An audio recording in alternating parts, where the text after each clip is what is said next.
Bonjour et bienvenue à tous, nous sommes Garance et Juliette, deux étudiantes en école d'architecture, et aujourd'hui nous vous présentons une nouvelle saison dans le cadre de Île-de-France plus 2 degrés. Pour cette nouvelle saison, la problématique imposée de notre atelier est Île-de-France plus 2 degrés, hérité des territoires du boulevard périphérique dans une situation de réchauffement climatique. Alors comme d'habitude, tout le long de la saison, nous allons produire des épisodes qui vont pouvoir retracer notre analyse, nos enjeux et nos transformations sur le projet que nous souhaitons fournir.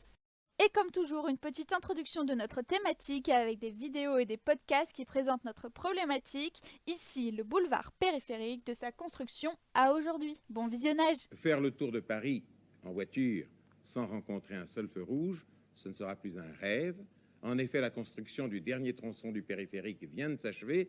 Si tout va comme on l'espère, les automobilistes pourront l'emprunter dès la semaine prochaine. Et je vous rappelle qu'il faut savoir qu'en Île-de-France, 90% des nuisances sonores sont dues à la circulation automobile et surtout au boulevard périphérique. Dans la région Vous avez du mal à m'entendre, c'est normal, je suis le long du périphérique, l'un des axes les plus bruyants de la capitale, l'un des plus empruntés également.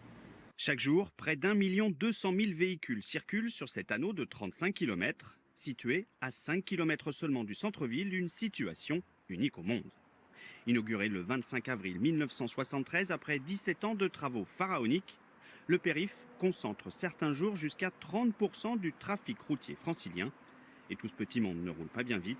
38,4 km/h en moyenne, une vitesse paradoxalement... Aussi étonnant rétrospectivement que cela puisse paraître, lorsqu'on connaît les effets de la pollution automobile sur la santé humaine et l'impact des transports sur le dérèglement climatique, fait incroyable, dans les années 2020, alors que cela faisait plus de 50 ans que l'on connaissait les causes et les effets du réchauffement climatique, il était encore emprunté quotidiennement par 260 000 véhicules, chacun transportant en moyenne 1,3 personnes. Immense hymne à l'égoïsme et au refus de regarder la réalité en face.